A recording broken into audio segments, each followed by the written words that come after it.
What does freedom mean to you? Does it mean the freedom to choose? The freedom to have a family and raise your kids according to your own values? What about living a wild, adventurous life, experimenting with music, relationships, or art? What does freedom really mean? What if freedom meant something that only a few Americans still understood? What if it meant that your choices and your values were set by you, rather than by some politician in a far-off capital? Some people think we're only free to choose to live exactly how they live, by their moral code, or their narrow worldviews. But if liberty means anything, it means that you, and you alone, have the power to exercise your rights to which the laws of nature and nature's God granted you. It's time to put these principles back into action. It's time to restore the American dream, activate in our communities, and take our country back.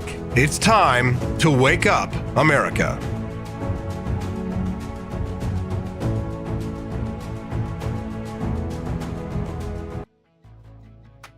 Good morning, Rise and Freedom. I'm Austin Petersen. You're watching and listening to the Wake Up America show. Happy Thursday. Glad to have you here today with us. We appreciate you joining us on the program today.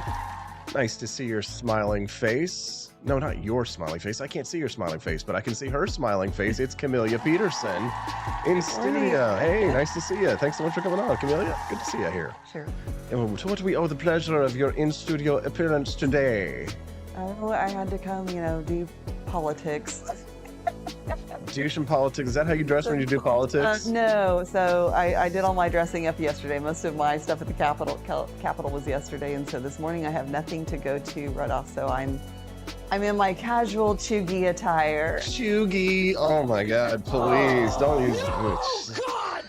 No, God! Please. We're not no. into this chuggy. No! All right. Well, welcome to the show. We're glad to have you on set here today. It's going to be a great program. What do you think?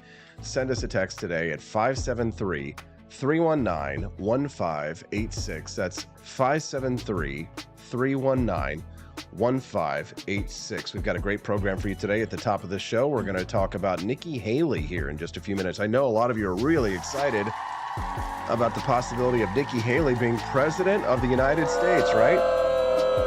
Calm down, okay? What's with the booze here this morning? I don't know, the studio audience is a little rowdy today. Well, we'll talk about that in just a few minutes, but then after that, Vince the Barbarian is going to be joining us today. Vince is a young conservative who appeared on a Vice panel. Apparently it was last fall, but it just went viral recently. Really? Okay. Yeah, it happened last fall, and he just slayed every purple hair leftist on that theme.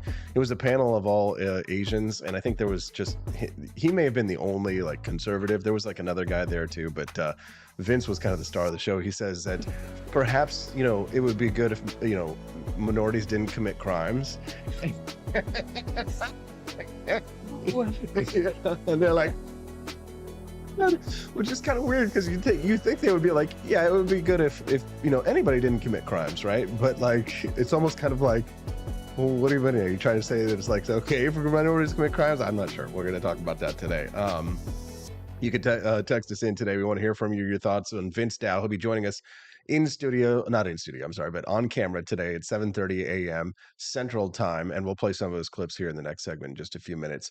After that today at 7:50, what did I have in here? I switched everything around. Oh, great places to live for remote workers. Apparently one of them is Joplin. No Did you look? way. Did I you haven't see even this? looked at the list yet. I wanted to be surprised. Okay, well now surprise. There's your surprise. Joplin is one of the best places for remote. that? Wall Street Journal says, and the second greatest place is it's because of the availability of access to high speed internet and the low cost of living. So fast internet, low cost of living, great place to live. So that's kind of the major criteria. Because if you're a remote worker, right, you want to max get the most bang for your buck. You need fast internet. And you don't want to have to pay a lot of money for it. So apparently Joplin, where you live, but you don't have fast internet. Well, I do now, but Oh. I'm just outside of Joplin. But I had to do a whole contract and they had to do a build out specifically for me because it didn't come all the way to my property. It was a complicated affair. Gotcha. Okay. Well, we'll talk about that. And then at 8:00, you know what else you need really fast internet for if you're a sexual mother? I would not know. Yeah, sure. Sure, very funny. We're all laughing very much.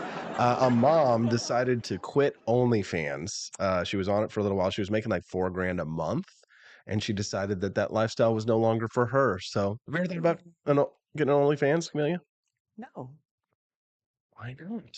No, God! Inside, she's really like this. No, God, please, I know the no! I know all the guys in the audience are like, No! oh, yeah, I'm a little sad about that one. Well, If I started an OnlyFans, they'd be like, I don't know. You think people want to see my butt? no, I don't know. Come on. You know they do. You know they do.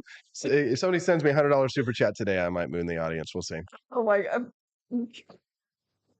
Reverse incentives. No, it's just talk about perverse incentives. Well, welcome to the morning show where everything's weird and we try and make Camellia turn red. At 8:23 today, a student sued his school after he was forced to remove a shirt that supported the Second Amendment. It wasn't really anything offensive. It was just the Second Amendment is my gun permit or something like that. You know, Right, shall not be infringed. Yeah, shall not be infringed. Yeah, something you'd find at the AP for Liberty shop, for example. Yes, but we'll talk about that. And then at 8:35, apparently, Reason Magazine is a target of the State Department, or the State Department is funding this program that has listed like global disinformation, and like the top 10 most biased disinformation sources are Fox News, Reason Magazine, Newsmax, American Conservative, and the top 10 most trusted list by the State Department is USA Today and New York Times. And, yes, but don't trust the New York Post. Don't trust the New York Post. Only trust the New York Times. Yes, bias and trust. That's our government, like funding these kinds of studies. We're going to talk about that today at 8:35 and what it means for your First Amendment, which is being advertised on Camellia's shirt. Number 8 at 8:49 today, the View hosts pile on a statement who dared to say that mental health is the problem for mass shootings, not the guns. We'll talk about that at the end of the show today, if we have time, which we rarely do, because we usually go on and on about one thing or another. All right, so I guess we should hit the top of the show. The segment, Nikki Haley decides to run for president of the United States. She can't win. She's not white. I only vote for white people. I'm sorry. I'm a Republican. She's not white? She's not white. So I can't vote for her because repping GOP, white, my Christian God is white. I don't really know.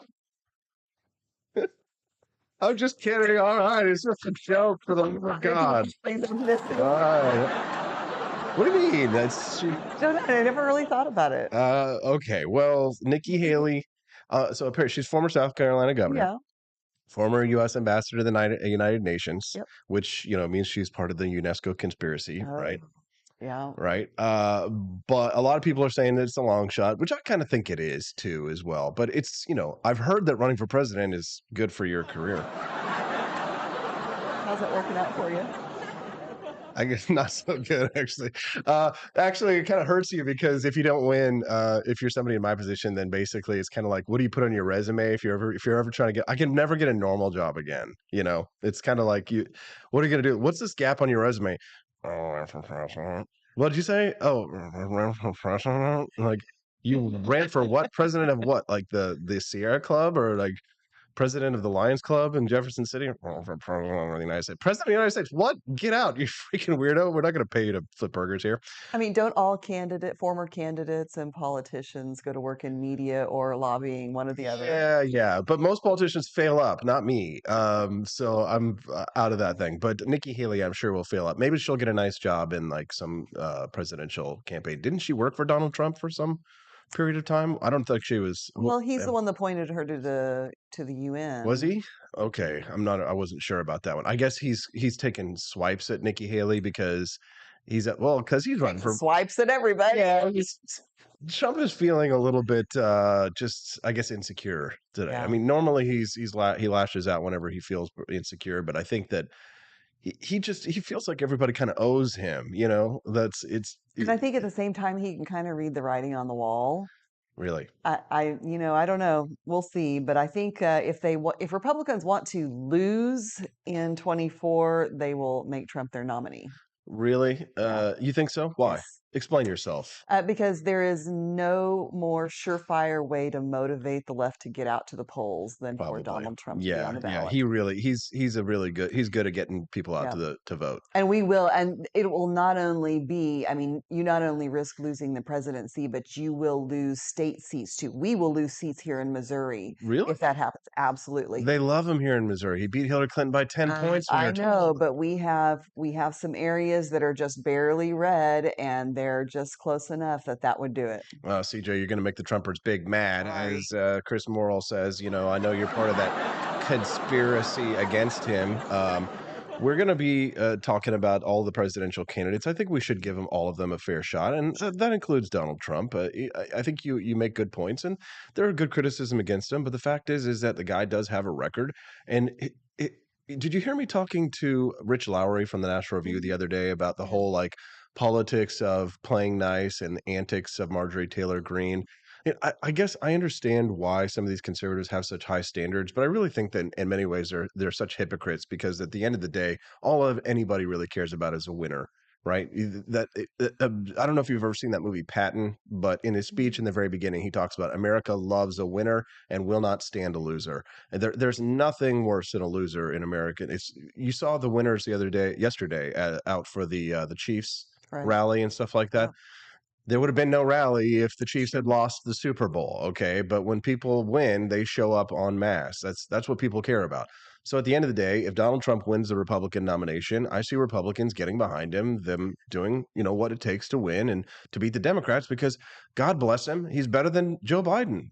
Unquestionably. Now, I know my libertarian friends are going to say Dave Smith or Spike Cohen, and they're wonderful guys, Right. and I'm sure that 50% of the people on this panel might vote for them. But at the end of the day, the American people are not there right now. We're in a period of, this is our Valley Forge for libertarians, and we're all just, eating onions out of the onion patch and trying to avoid getting syphilis from the local hookers before we go and try to kill some Hessians on Christmas Day. But we're not there yet. And quite frankly, I just don't see. Listen, I like Dave Smith, Spike Cohen. They're fine, but I'm not following them across an icy river in the Delaware to go and kill some Hessians, right? I have much more belief that Donald Trump is going to manage to kill, would bring me back many German scalps and foreskins. Do you think they'll actually run Biden again? Yeah. You think so? Yeah, I think so, because I think that incumbent presidents have enormous power. I mean, because here's the thing, he can promise things. He can actually make promises that he can fulfill. Other people who are angling for that office as Democrats, they can't promise anything. Joe Biden has patronage. He can say, okay, well, if you support me, I will give you this ambassadorship, right? If Right. There's just too much power in the incumbent president. There's just no way. Any talk of people running against Joe Biden or he's too old, which I see. What is this look? Is this smug? What is this smug look on your face? What is this? No, it just seems like his own party is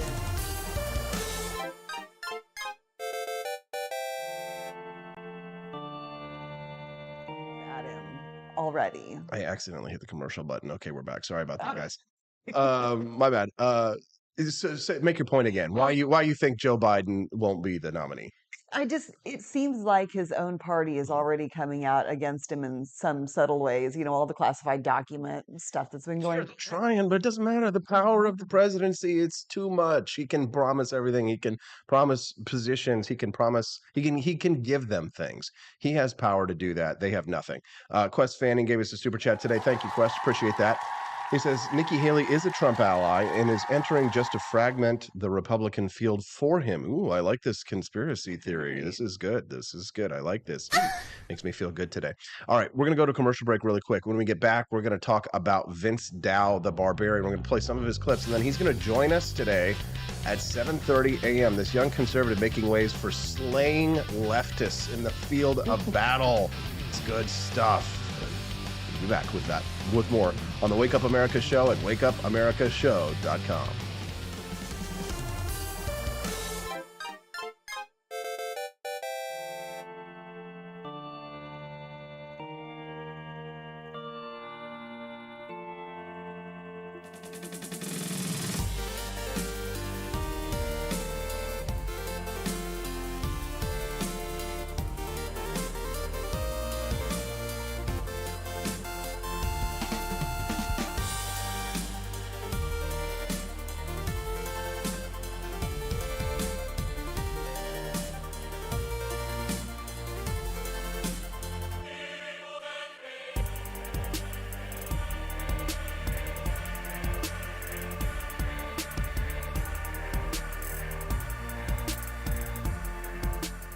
I like shooting things, but whenever I can't shoot something, I like to cut things. My life isn't all about shooting and stabbing and cutting, though. Sometimes I have to do actual work, but when I work, I still like to have fun.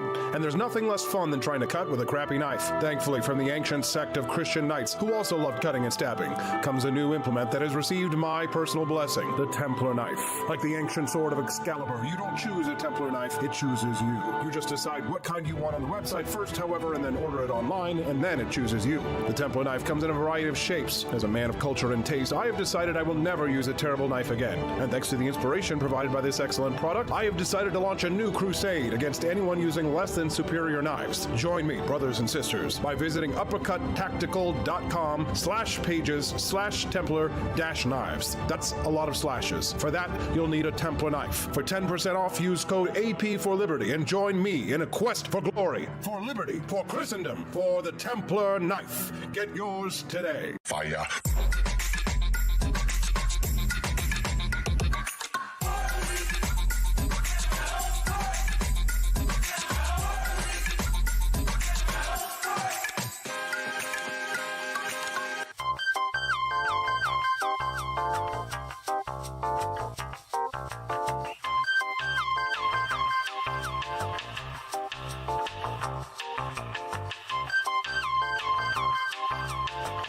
Hello, this is Barack Obama, and let me tell you why Austin Petersen stinks, and you should never pay attention to anything that he has to say. First of all, he's a libertarian, and we all know libertarians are idiots. They don't realize how important government is to everything that we do. I recently became aware that Austin has opened up a libertarian shop at apeforlibertyshop.com. Now, I'm asking you as a personal favor to me that you never ever visit apeforlibertyshop.com. With all of the great Liberty merchandise there, the last thing that we need to do is to get people spreading this message around the country, because then they might start thinking that they don't need government. And that's the last thing that good Democrats like us want. So if you love democracy, like me, and hate freedom, then don't visit AP for Liberty Shop. Like I said, whatever you do, do not visit aporlibertyshop.com. I'm Barack Obama, and I approve this message.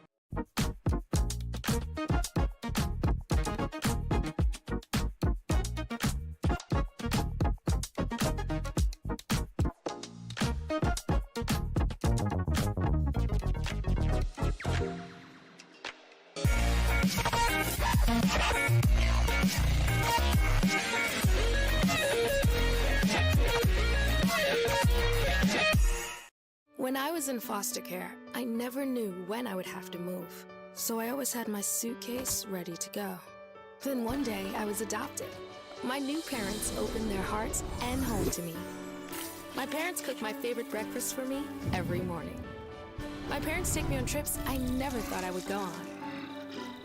They gave me a home and an even better reason to use that suitcase. My parents aren't perfect, but they're perfect for me.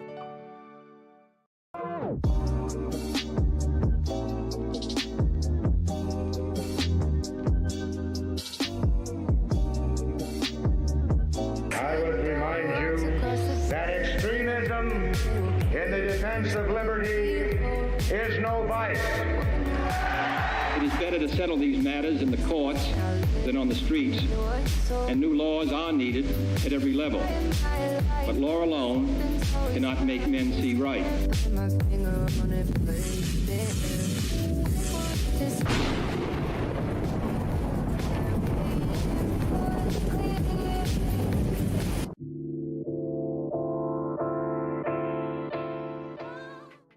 Good morning, Rise and Freedom. I'm Austin Petersen. You're watching and listening to the Wake Up America Show at wakeupAmericaShow.com. Happy Thursday. We're glad to have you all in here today. Joining us live in studio, are we lucky to have Camellia Petersen in here? Nice to see you, CJ. Good morning. How are you feeling today? Good. Good. Thanks so much for joining us here. We're excited to have Vince Dow, young conservative activist, will be joining us here at 7:30 this morning. We're going to flip over to our Twitter Weirdness panel so we can take a listen and react to some of the greatest hits of this young man. We can ask him about those when he joins us here in just a few minutes, but let's play this very first clip before we get started. Typically, it is true that Asians, right, on average, make more money, in terms of medium, make more money, better test scores, get into better colleges, all that stuff. I think the question is, why is that? And I don't know, model minority, whatever that label wants to mean. That's actually a myth because we cannot be... Well, no, listen. Well, let me finish my point. We need to observe what makes people successful and unsuccessful. And I think when you look at trends that are generally true in the Asian community, not of everyone, but are generally true, usually you have families that are sticking together. You have, people... You can't see this, Camellia, but as this kid is watching him, he's like shaking his head. He says, families that are sticking together. He's like, nah. You have families that are sticking together. You have, people are taught to work hard in school, not get into trouble. I think that translates to why Asians en masse are successful. And work hard, stay out of trouble, stay in school. And this kid, the best part is the young man in front of him who's like, what are you trying to say there? What the hell is that? How are you disagreeing with this? Right. Yeah. Why would you want to think that it's, a good thing to be the opposite of that? Right. Don't stay in school. Don't have your family stay together. Right. And I don't get it. All right. Let's continue. I don't think you have to be Asian or white for that matter to not have kids out of wedlock, not, commit crime, not cause trouble, whatever it is. It just.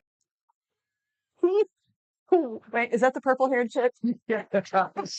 Don't have kids out of wedlock. What is happening? It's like these people have never heard this point of view before, that maybe it's a good idea to have kids in wedlock and, have your family stay together and get good grades. Novel idea. Are these people stupid, Camellia, or are they evil? Well, I noticed that Vince is the only one using a phrase like en masse. Very funny, very funny. All right. Just a matter of common sense. That's what makes people successful. And if that's so-called assimilation, having a nuclear family, buying a house, going to school, whatever it is, then yeah, okay, call me a pro-assimilation then. I think there's a difference between assimilation and erasure. Statistically. There's a difference between assimilation and cultural erasure. So they're saying essentially that committing crimes is a part of their culture. What the hell? Right? They're being, essentially, there's a difference between assimilation and cultural erasure. I don't think there's any cultural erasure going on. There's no cultural erasure going on in not committing crimes and keeping your family together and not having kids out of wedlock. How is that cultural erasure? I have no idea. It's if you continue to do those things, you will erase your culture because Yeah, no kidding. Here's the thing. On some level, I agree with the conservative view that some cultures are superior to others, right? It's much.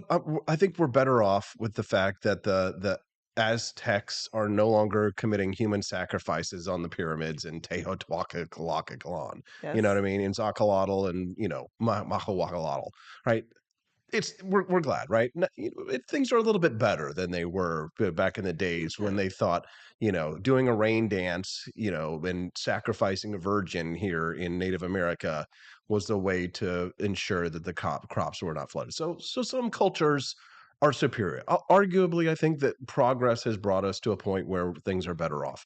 Sure. Cultural erasure. I guess if you're talking about some of those cultures, for example, right? So in some sense, I guess I could agree with, she says there's a difference between assimilation and cultural erasure. Yeah, because if you bring a culture to the United States that is anathema, if you bring your communist, anarchist, bring down the Constitution, destroy the United States, be like Ilhan Omar and hate the United States, then, let's get the number 2 pencil out and the pink eraser, and we'll scratch that out of history, and you can just take that and you can move along, because it's on some level we do need a form of assimilation. Wouldn't you agree? Well, yes, and when people immigrate to America, historically they have come and they have assimilated. They've joined the culture, but not at the expense of losing, their native culture, their roots, where they came from. We see this all the time, especially in cities where you'll have, ethnic neighborhoods. And I don't think there's anything wrong with that. I think that's one of the beautiful things about America is that diversity. Right, the diversity, but everybody's still American and they're proud to be that. Right. Well, see, I think that's an interesting, because I know that Vince is not a big fan of the concept of diversity such as it is, but we're going to have to get his take on this one. We're going to go to a commercial break. When we get back, we'll talk to the man himself. We can ask him those questions. on the Wake Up America Show at wakeupamericashow.com. Want an engaging website to boost your business? You're just a click away from 5-star Fiverr talent. Hundreds of freelancer skills like web design. Head to Fiverr.com today and get something started. American conservatism is distinct, like America is distinct from the United Kingdom. American conservatism's roots comes out of the Wild West, out of pioneerism. The difference between American conservatives and European conservatives is that Americans are cowboys. We are that God, guns, gold, and girls. It's wild here, and we should stay that way. We shouldn't allow a European version of conservatism to come and infect us here. We like it wide open spaces here, deep in the heart of Texas and all that.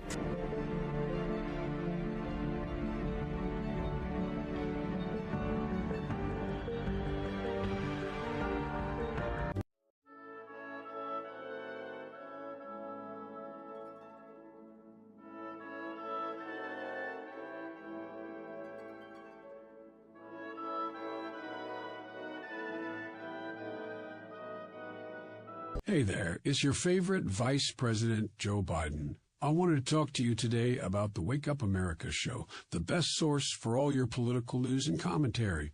But before I get started, let me just make sure I have all my notes in order. Okay, where was I? All right, the Wake Up America show. It's a great way to stay informed and make your voice heard. Boy, what was I saying again? Oh, right. The Wake Up America show. It's important that we all stay engaged and knowledgeable about what's going on in our country and, the thing. But hold on, where was I going with all this? Oh, yeah. The Wake Up America show. It's a fantastic resource. And if you really want to make a difference, man, you can sign up to be a monthly donor at wakeupamericashow.com/support. Now, where was I? Oh, that's right, the Wake Up America show. So if you want to stay woke and support a great cause, head on over to wakeupamericashow.com/support and sign up to be a monthly donor today. And if you're feeling generous, you can even give a donation in my name. Thanks for listening, and keep on keeping on, America. Come on, man.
Thank you for watching the Wake Up America show with my dad. Today, I'd like to share with you 3 reasons why you should visit Dad's online store at apforlibertyshop.com. Number 1, you can get exclusive freedom-loving merch designed by AP himself or me mum, Steffi. Liberty Laura has made some designs as well, and blimey, they are great. Number 2, most of these products are so wicked that they aren't even allowed to be advertised on Facebook or Instagram. Modern machine guns and a proper keychain. Plus, our Grover Cleveland t-shirt is so spicy apparently that leftists on Facebook specifically banned it from appearing on the website. Number 3, you're supporting liberty lovers just like you. Spend your money where you earn it, and you help me pups build a community that supports what you believe. Bloody hell, this commercial is running too long. Gotta run. Bye now. Don't forget to visit apforlibertyshop.com. That's apforlibertyshop.com.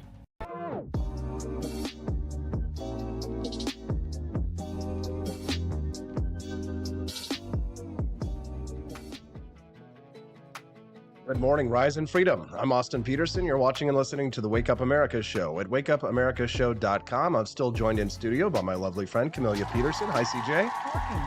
Nice to see you. All right, Conan, what is best in life? To crush your enemies, to drive them before you, and to hear the lamentations of your women. We've been calling this man all week Vince the Barbarian. He appeared on a Vice panel apparently last fall, and it just went viral over the last couple of weeks, and now we get a chance to talk to the man himself, the warrior for conservative values, Vince Dow. Good morning, Vince. Thanks for joining us on the program today. Thanks for having me, Austin. That's quite the name. Haven't heard it yet myself, but I like it. I like it. Yeah, the thumbnail cover photo for this episode today features you shirtless, all giga chatted out. So, well, being Asian, I'm probably related to Genghis Khan statistically speaking. So very true, very true. Well, we're going to talk about things like families and the nuclear family. I'm not sure if Genghis Khan was a believer in the nuclear family, but you certainly are, Vince. I guess the big question that I have for you, starting off there, was: were you surprised that you essentially got the people, the leftists on this panel, to admit that committing crimes was part of their cultural value set? I can't say I was surprised. It just kind of is what it is, right? You can definitely tell these aren't people who have specifically thought their ideas through a lot, which is interesting because a lot of them came from Ivy League schools. They graduated from Ivy League schools and all that. But, I kind of had to expect that within the first 5 minutes of interacting with these people, just how nuts and lunatic they were. From the minute I basically just said that, like, well, I don't know if I like the hyphenated American thing because I think we should call ourselves American. And they went crazy. Not even in terms of like, oh, I don't know, but this or that. It was just like they're totally pissed at this take. And then I also said, well, if you want society to hold together in a multi-ethnic, diverse society, which is what America is, then shouldn't we somehow have some type of common belief or value, something like not even super radical take, in my opinion. And they went crazy. And at that moment, I knew, like, yeah, this stuff was going to come up. The moment I said don't commit crime, they were going to say that was ethnic erasure or something. I don't know.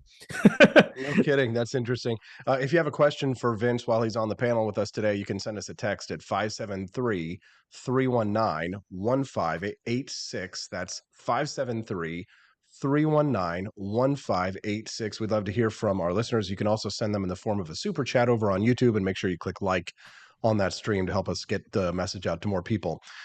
So in the question of, not being a hyphenated American, just being an American, not an Asian American, not an African American, not whatever you would decide to choose. The problem is, I guess the question is that we are so, thickly identified with our ethnic heritage in this country. And some ethnicities are sort of allowed to and encouraged to practice that, while others are not. The other day, a young conservative by the name of Adam Coleman sent me this tweet that he posted. He says 74% of Black Americans see their race as very to extremely important to their identity. And he says, Republicans, it doesn't help you to tell Black people to change this while trying to get their vote. We're capable of being proud of being Black and American. I imagine you must disagree with that. Yeah, I mean, I don't know what is most electorally viable. I'm not a politician. I'm not a guy running for office, right? And so I don't know if they have to do what they have to do. I don't know. But I just look at this from a truly practical perspective in terms of it's a dividing factor in society. Right. And I think it's one thing even to just say, oh, I'm proud to celebrate my heritage or whatever. But I notice very often among a lot of ethnic groups in America, it's not just about, oh, I'm just proud to be so-and-so, whatever. It's also about, like, the political system should solely reflect my self-interest, and I should demand that it is only those self-interests and nothing in terms of, like, just what's good for the rest of society that should be advocated for and sought for. And so, I mean, Teddy Roosevelt said this, and I think it's just kind of common sense. Most nations historically throughout history have been like ethno-states, right? Like people we're all French or Anglo-Saxon, whatever, Chinese. And I think, that's not true of America, especially America today. And so what's going to hold us together? That's just the central premise that I'm asking. And I'm not even saying that I necessarily have the easiest answer to that question, but notice on that panel, I simply raised that question essentially. And just the mere thought of saying that or pointing that out is insane to them, which is interesting, right? Yeah, very interesting. If you're just tuning into the Wake Up America show, I'm speaking to Vince Dow. He's a young conservative activist, talking about him appearing on a Vice panel last fall where he talked about things like diversity, cultural heritage, ethnicity, and what it means to be an American, not a hyphenated American. Now, I mean, I think I agree with you, Vince, broadly in the question of, being an American, and we need to unite, find uniting principles and ask ourselves, what is it that, allows our communities to thrive and for us to have the best outcomes. I agree with you on things like, keeping families together, getting a good education, staying in school as a way to build healthy communities. But I imagine you would probably disagree with someone who might say something like diversity is as a key strength of the United States. I happen to agree with that. I grew up in a very homogenous town, a little town here in the state of Missouri. I moved to New York City after college and experienced diverse cultures, the Hasidic Jews of Brooklyn, et cetera. The Mark Twain, who's another Missourian, famously said, travel is fatal to prejudice, bigotry, and narrow-mindedness. And many of our people need it sorely on these accounts. He says that broad, wholesome, charitable views of men and things cannot be acquired by vegetating in one little corner of the earth all one's lifetime. There is something to be said in favor of positive diversity in the United States culturally, isn't there? Well, I think the Mark Twain quote is true, but he's talking about like traveling to other places, right? Seeing like I would say, yeah, I mean that's a good thing, but the issue is that we often boil down the strength of diversity of things like, well, I like enjoying these other cultures, and yeah, it's nice that like America has a lot of great cuisine and different types of music and art and all this stuff, but I would argue that those types of things, in my opinion, are somewhat frivolous in comparison to the other issues that can arise of such like a divided kind of identityless nation, right? And so like I said on the panel, people don't build things and come together because they share nothing in common, right? They come in together and do all of those things because they share something in common. And basically all I'm saying is that as America becomes more and more diverse and this and that inherently, I think you might agree with this or not, but even one of the leftists on the panel agreed with this. Inherently, it is much harder, it is much more difficult to govern and hold together a diverse society as compared to a more homogenous one, right? And so I think that's something we should consider before we say, and I'm not saying to throw anyone who's legally here out of America, but what I'm saying is as we consider like the next few decades, how we structure things like immigration system and how we maybe approach the concept of American identity, we have to kind of keep this central idea in mind that like diversity is not our strength, rather it's unity that our strength, right? And that's kind of my belief on that. And I think you can see this in terms of the social trust and stuff like that. My guest is making facial expressions like she wants to say something. Go ahead, Camelia. The idea that unity is our strength, but I also think that I think it can be both. So it can be unity and diversity. But don't you think a lot of the divisiveness and the way things are fractured right now really came from when we started prioritizing minority groups? And it's almost like we set ourselves up for this when we started things like whether it's affirmative action or whether we give special perks to different ethnicities. I mean, we've sort of divided ourselves against each other with some of these programs. Wouldn't you agree, Vince? Oh yeah, I mean it's definitely true that I think the whole issue has been exacerbated by our political elite and our political system. I would never deny that, but I think we should also acknowledge that even if that stuff never happened, if you put a bunch of different people and different ethnic groups into the same country, inherently without any of the sinister things that have happened, obviously, since, you would still have inherently a larger challenge. And all I'm essentially saying is like, we have to recognize that challenge and kind of keep that in mind when we govern our country, right? Yeah, a couple of minutes ago, Vince, you said you talked about things like cuisine and culture and art, and described them as frivolous. If I'm putting words in your mouth, just please correct me. Yeah, I did. Yeah. Oh, okay. But John Adams said that he had to study politics and war, that his son had the liberty to study mathematics and philosophy, and then his sons would study mathematics and philosophy and geography, so that their sons could study painting, poetry, music, architecture, statuary, tapestry, and porcelain. Right? The whole point of being able to accomplish things in science, technology, engineering, and mathematics is so that we can have beauty in the world. I mean, beauty is what gives the world its meaning. Architecture and art and these individualistic pursuits that people are able to pursue because we have a prosperous nation. I mean, wouldn't you agree that, life would really have no meaning without the beauty of music and art and cuisine? That's certainly true, but that also kind of implies that America at its founding or historically also didn't have those things. And so what I'm more so saying is not that it's like them things in themselves that are frivolous, but rather it's the way that like diversity benefits them, because historically you look at like the Capitol building and stuff like that. Like America has a traditional art style, traditional schools of philosophy in the West, et cetera, all that. What I'm saying is like people point out diversity in terms of, well, diversity adds to this so and so, and that I guess that's true, right? You go to Chinatown, there's a different architecture style, different art, all that stuff, but America and American civilization, I think, would still have those things and have some pretty good forms of those things, regardless of that, right? And any society will create that of itself. What I'm saying is that when you look at, oh, well, this so and so immigrant group brings over this type of art, great. Like we can appreciate that, we can enjoy that, but I don't think that's like how we should structure our whole system, and our whole immigration system is just, well, what brings over good art and good music? You know what I mean? I think we should consider more big picture things than maybe that. We kind of do that. I mean, for example, Pamela Anderson, I was watching her documentary last night. She was Canadian and she had to immigrate here illegally in order to be able to pose for Playboy magazine. You may not agree with those cultural values, but certainly she brought a lot of monetary value to the United States. We can have a debate about whether or not that's a net positive or not. But the question is how do you become an American citizen? And you have to either be rich or you have to have some kind of incredible skill, or you've got to have some kind of artistic skill.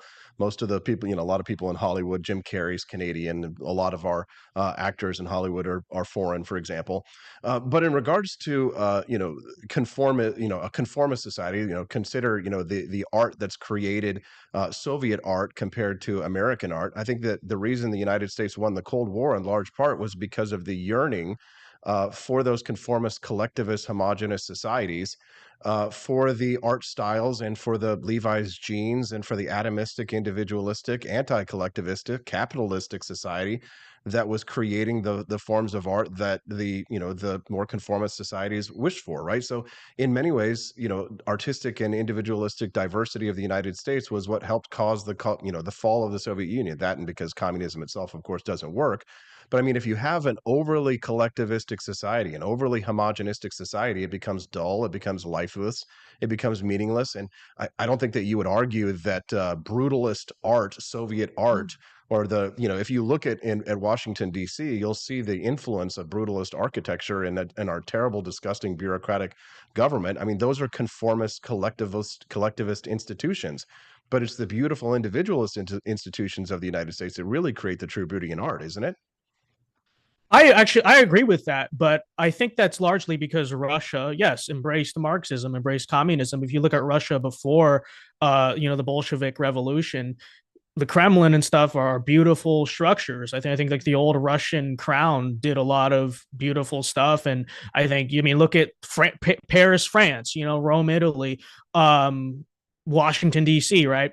And so I wouldn't necessarily say it's like our diversity that created those things. I think it's just that, like, we were not a communistic society and they were. And I think pre-communism, they actually created a lot of beautiful art and a lot of beautiful things. And I think that's true of a lot of, just European nations and stuff throughout history. So I don't know if I would say it's because of diversity, I agree with the point, though. Yeah. Okay. Yeah. Sure. If you're just tuning in to the Wake Up America show, I'm Austin Petersen. I'm speaking to Vince Dow. He blew up, went viral over the last couple of weeks for a panel that he appeared on last fall on Vice Magazine. I'm still joined in studio by my friend Camelia Petersen, if you're wondering who that lovely lady is over there. Let me check and see if we got any questions over on the text line, which you can send in at 573-319-1586. Again, that text line is 573-319-1586. 1586. So Vince, where do you see this going in the struggle between conservatism and leftism here in the United States? Because historically, and many conservatives have even acknowledged this. Conservative and libertarians criticize conservatives for this. Michael Malice has a quote. He says, "Conservatism is progressivism driving the speed limit." We see conservatives, modern conservatives, embracing progressive values from 20 years ago. As a matter of fact, I think I saw you sort of complaining about this on your Instagram page, where you were talking about homosexuals that were being openly paraded about in the conservative movement. And I imagine that to you, that is anathema.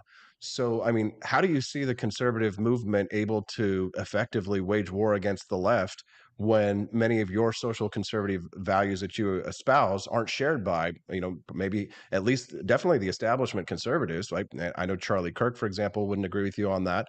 They have many gay representatives, homosexual representatives, people going out there and advancing log cabin republicanism and things like that. So how do you sort of advance your conservative Christian worldview when, the long march towards history pushes against it and towards progress? Well, I think Charlie Kirk more recently, has said that marriage is between a man and a woman and stuff, and so I think he's actually moving more in kind of my direction on the view of those things. But I do acknowledge that if we've rolled down the slippery slope, then we have to climb back up the slippery slope, right? And so I don't think we're going to get exactly everywhere I want to be overnight, but I think if things can incrementally move against us, then they can also incrementally move for us. And so I think the more that we can gradually make progress in terms of rolling back a lot of the stuff that the social left and the social liberals have done, then over time we can get back to a point. How do you do where that? I mean, how do you re-marginalize homosexuals in American society? How do you put them back in the closet, right? How do you shut down the gay pride parades, like fire Pete Buttigieg, like ban gay sex? I mean, how do you do this? It's a colorful way to phrase the question, but I think that, like I said, it's a process that takes time, just in the same way the homosexual normalization took time in American society. But I would say, there's a big culture war fight going on right now with the more radical ends of the LGBT stuff, right?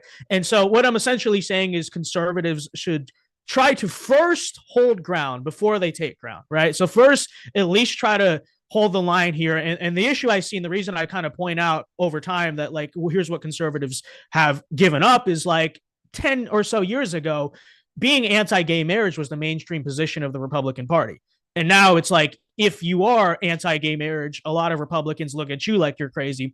And so I point that out in order to say, you can't keep doing this, because 10 years from now and 10 years after that, if that same mentality, that same trends continue, how long before we have like Republican drag queen story hour and stuff? And so, like, I don't think there's an easy answer. It's hard when you don't have any of the cultural power, any of the cultural institutions, which is why we need to focus on it, taking those things back and whatnot. But I think that, over time, if we can fight back, eventually more and more things become normalized over time. I mean, look at like Roe v. Wade, for instance. Ever since then, what have you seen?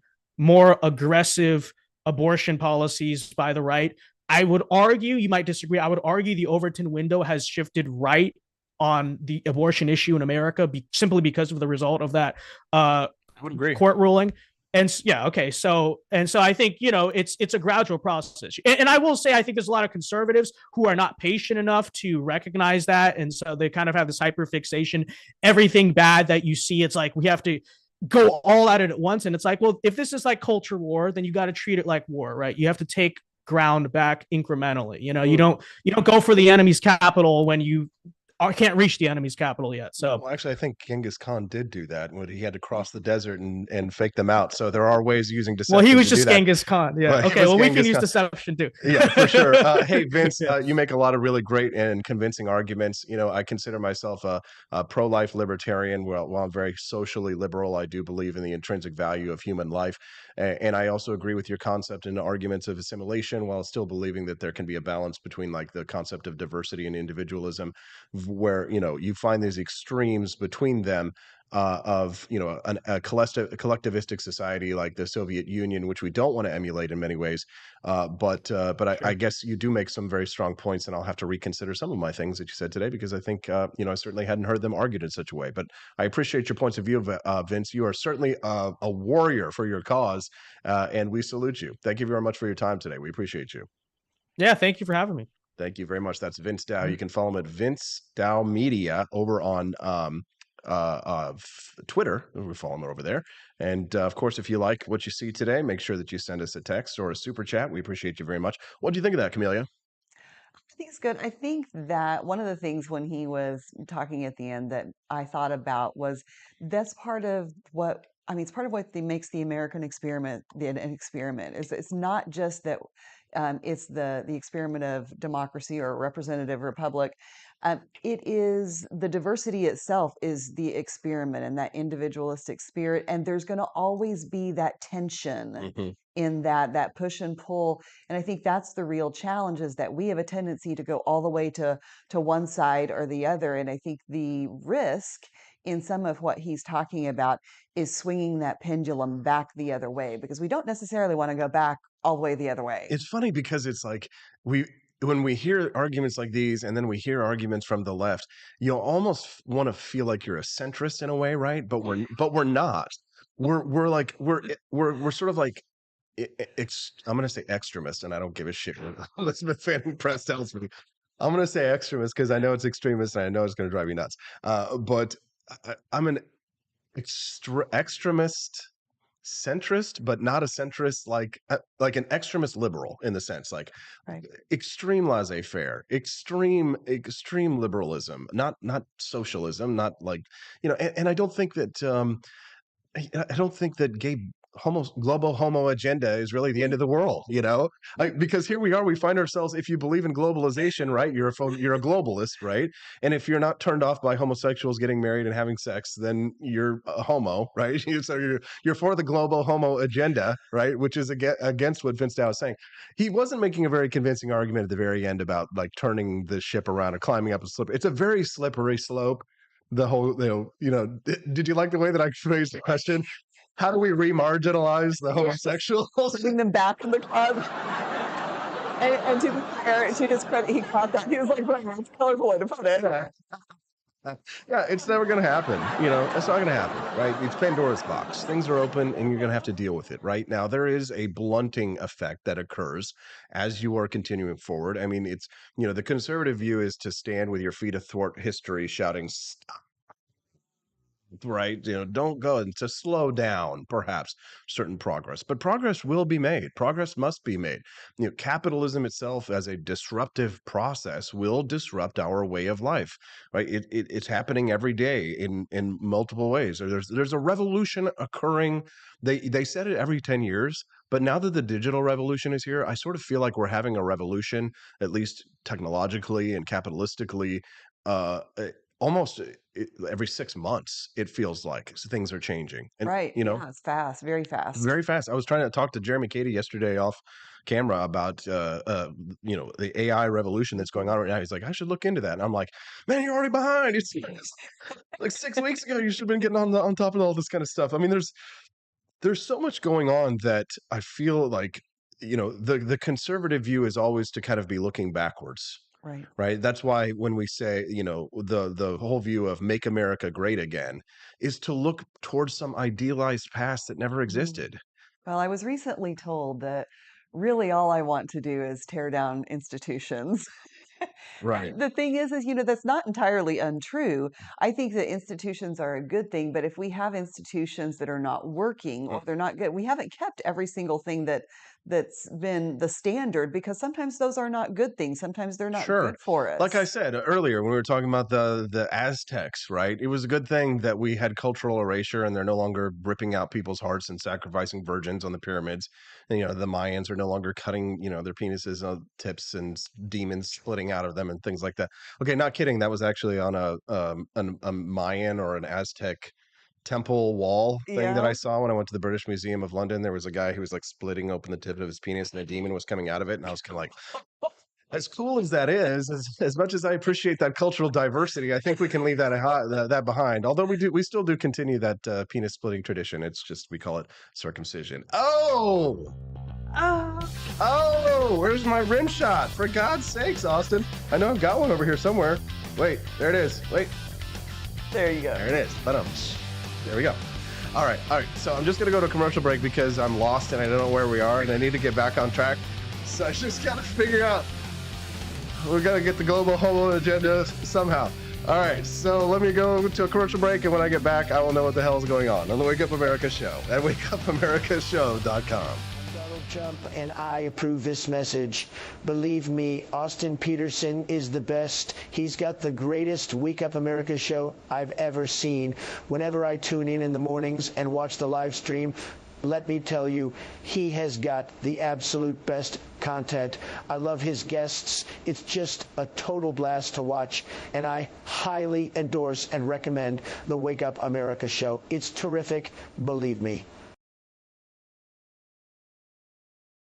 Step right up, ladies and gents, to learn about the coolest president yet. He's not just any old prez, he's Calvin Coolidge, and boy oh boy is he different from the rest. He was quiet as a mouse, but don't you underestimate his power. He knew how to handle money, and he didn't waste an hour. He cut taxes, lowered debt, and balanced the budget with ease. No wonder the Roaring Twenties brought such prosperity and peace. But don't take my word for it. Grab a copy of Calvin the Coolest President and see for yourself. It's a children's book that'll make you smile and help your little ones learn about wealth. You can find it on Amazon Kindle or get your hands on a paperback at apforlibertyshop.com. So come on down and get yourself a copy of the book that's making waves all around town. You won't regret it, so get ready to be floored because Calvin Coolidge, well, folks, he really scored.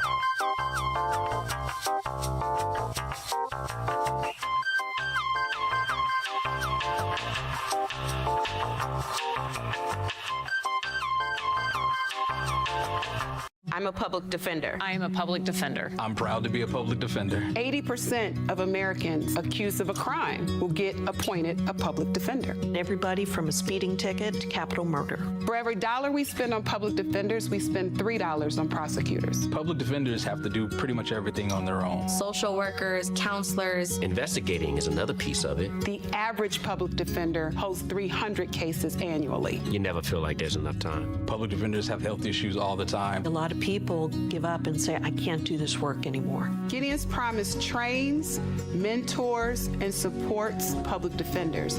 There are a lot of people who say that they would not still be public defenders, but for Gideon's Promise. It's fueled me to continue on in this fight. Gideon's Promise has changed the face of public defense. People see us as troublemakers. Good trouble only. We don't make it easy. It should not be easy to take away someone's liberty.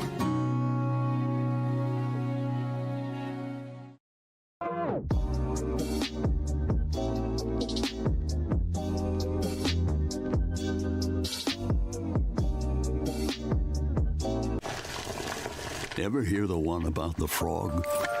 Put a frog in a pot of boiling water and it'll jump right out.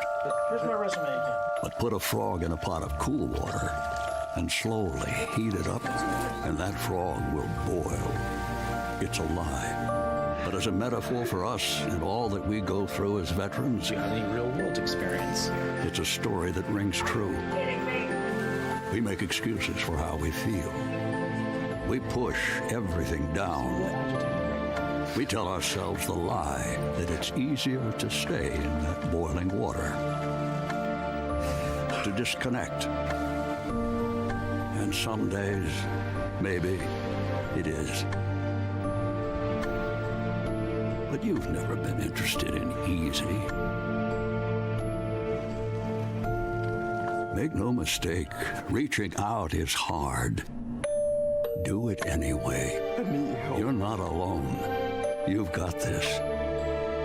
You are not a frog. Find resources at va.gov/reach.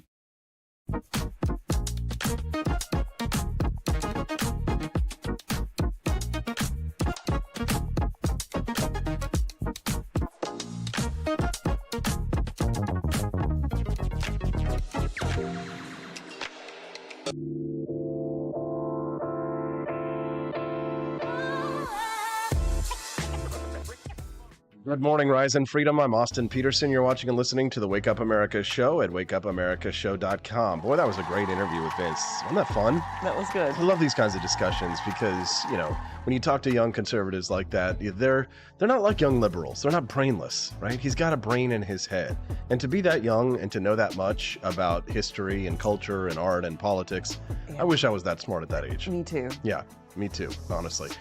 There's something to be learned, and I know that people don't like to hear you say this. There's something to be learned from both sides, to a certain extent, right? The liberalism and the freedom and the individualism that comes from a more liberal worldview, and the structure and the stability and the tradition and values of conservatism. Yeah, when you take the best of both worlds, what do you get? Libertarians. Right? So I think that it's really important for people like Vince to not, it's good for them to be firm in what they believe. You should always, like when you believe something. Have your convictions. That's right. Yeah. And but like Emerson said, be able to change your mind tomorrow and stand strong in that too. Because you tweeted yesterday, I saw something about what's something you've changed your mind on or that you've changed your point of view on. Yeah. It's so important to be able to do that. Yeah, so next week I'm going to be in Maryland doing a debate with a young, national conservative groyper, really type. I would say groyper. Groypers are more the underclass of NatCons. And so I'm preparing the discussion about this. And I think I'm going to start the speech by talking about changing your mind because I think that there are going to be people who are going to go in there who've already decided that I'm wrong and need to be destroyed. So I just kind of I think I'll open up my 5 minutes intro with saying, consider the possibility that of changing your mind today and having an open mind and being able to do so, because the reason why I thought about that is because I asked Judge Napolitano yesterday, would aliens disprove religion? I didn't say would aliens disprove God. I said would aliens disprove religion? And he said, I don't think so. But people frequently correlate religion with God. And I think that that's a mistake because organized religion doesn't necessarily have anything to do with what's the word I'm looking for? Not the metaphysical, but the sort of the epistemological question of whether or not there is a God, or the literal question of the existence of God. I asked would it disprove religion one or another. And somebody said, no, it would only confirm everything that I have already believed. That's what their response was to that. And I go, so let me ask you a question. If something came along that completely disproved everything you believed, what would you think of that? Well, they would say, well, if something came along that disproved everything that I believed, that would only confirm everything I already believe. Because that is how the human brain works. We are all confirming our biases, even myself, right? Sure. Confirming my biases. Changing your mind is one of the hardest things to do, right? To see that you are wrong about something. What were you wrong about, by the way? Oh, well, a couple of the things I put in there were things like drug legalization, the death penalty. And part of that, I think, comes with, and especially when it came to religion, several years ago, that's really, really difficult, especially, when you have these beliefs, whether it's, conservative values that include, the death penalty and, legislating morality, those kinds of things. It can be it's a big deal to break out of that. And it's very difficult. And I remember, and especially when you're talking about something that is as fundamental to your upbringing, if you've been raised that way as religion is, that's even more difficult because, you risk a lot of social stigma along with that. Big time. And, everybody wants to, you want to feel like that you know what you think, or that there is truth to be had. So I think the hardest part is being able to say that we don't know. Yeah, we've had this conversation privately, and maybe we'll talk about it publicly. And I wonder what your thought is. And it's sort of an elitist mindset. But do you think that we need to just kind of let people have their beliefs, in the sense that they need it? You and I don't need it, right? But let the people have their belief systems, right? Like why should we try and disabuse them of their notions. It's a very elitist view, but I mean, at some point for ourselves, I mean, do we really need to be evangelicals for atheism or agnosticism? Do we really need to change people's minds? Not at all. I mean, sometimes because the evangelicals on the other side are so antagonistic that we feel the need to be, a warrior for our viewpoint. But like people who are in prison, for example, they have nothing. Right? They have their Bible and they have their time alone with prayer and with their God. They have nothing else, right? Think about all the poor in this society. In some, Karl Marx's famous quote: "Religion is the opiate of the masses," right? We believe in the legalization of all drugs, right? So, if religion is an opiate, then let the people have their opiates. You're making these faces, but I mean, like these are interesting questions. Sure. I do think that this is one of the reasons why I think you will hear people, especially people who are religious, say that atheism is a religion. Yeah, they say that, but that's just because they're projecting. Well, maybe so, but I think Some that of them. there's a certain amount of truth to that because there are a lot of atheists who become very dogmatic. Well, they'll say that atheism is a religion, but then you have to ask: is clear a color? What color is clear? It's nothing. It's nothing, right? It's not a color at all, is it? Right? So non-belief is not a belief in something, right? It's just a lack of belief, right? Sure. And I think, well, like I said, I think that's why, I mean, it took me a long time to even be able to say, I don't know. But it's very freeing when you can say, I don't know. And that holds true for a lot of things, whether it's Oh religion or God, not. You yes. don't always have to have an opinion on Absolutely. everything. Absolutely. Just being able to say I have no idea is very liberating. But it's also terrifying because, everybody feels like they have to act like they know everything Sure. all the time. All right. You'll ask people a question like, which way is the corner drugstore and stuff like that, and they'll just make something up on the spot because they would rather say, to act like they know than feel like they're stupid and they don't know. There's just something innate about us that we feel we need to have an explanation for everything, and it's very backwards as a thinking. But I mean, for ourselves, uh, you know, it I don't know how to feel about the fact that I feel to myself, let the people have their beliefs. You know what I mean? Let them have their, he's in prison. He's got nothing. They're broke. They're dirty. They make less than $40,000 a year. They have no hope, or they're old, right? Or they're senior citizens in a nursing home. Are you really going to go tell grandma there is no higher power? You know what I mean? Like, just let them believe, right? Let them have that, right? They need it. We don't need it. I don't know if I'm right there with you in quite that elitist, But I mean, you are, because if you don't believe and you think it's okay for them to believe and that you should let them have that, don't disabuse them of their notions, then yeah, you are right there with me, right? So I mean, I don't think that it makes them anybody any less or but they are inferior in less. any way. They are less because they're broke, they're poor, they have nothing. You and I, we have everything. We have families, we have friend groups, we have youth, we have health, we have life, we have everything. We have so much more than so many people. Think about people who live in Siberia right now that haven't got a pot to piss in or a window to throw it out of. Right? We are the elite. We are the 1%. We may even be, almost the 1% of the 1%, right? In the luxury that we have first world problems, Camellia. Sure. We have first world problems. Well, and that's where, we talk about advances in society, and you were talking about, was it the Adams quote? Where, the more you advance, the more you have the luxury of being able to, go through these questions of philosophy and art and beauty. And so I think that, it is a luxury. Right. It is. It's very much a luxury, but it's a luxury that people who are in prison don't have. Right. It's a luxury that people who are broke and who don't have access to education and aren't going to be able to don't have the time to sit down and watch a 2-hour Sam Harris lecture on, or to read Letter to a Christian Nation, or can barely read, let alone be reading Sam Harris, advanced books, or, they're do you really think you can sit down and explain to, the average, rural evangelical, Richard Dawkins' theories of the evolution of the eye? I do think that the stability that religious values brings and the principles has probably They been need that structure. well, I think it's also been a very large part of people's success Mhm. and cultural success and stability, because there's a lot of, very successful people who are also very devout in their religion, whether it's Jewish, whether it's Christian, no matter what it is. I mean, there's But are we standing on their shoulders in a sense?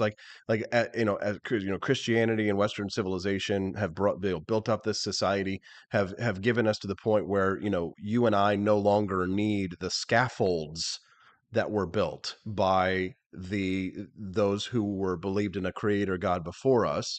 Now that we have stood on their shoulders, now that we have achieved this level of luxury and this level of first world privilege, we no longer have the need for the old myths or the religion of the religions. We no longer need Christianity needed Zoroastrianism, right? There would be no Christian God without Zoroaster, right? Without the very first monotheism, there would be no Christianity, right? I understand that Christians don't believe that because their God created the world 4,000 years ago, as you believe. But without monotheism, there would be no monotheism, which we could also argue about God in three persons, the Holy Spirit, but they still call it monotheism. You and I, as non-believers, I would say, or skeptics, right? We stand on the shoulders of Christianity, and Christians stand on the shoulders of Zoroaster, and Zoroaster stands on the shoulders of what what were the pre-Abrahamic religions? What do we call them largely?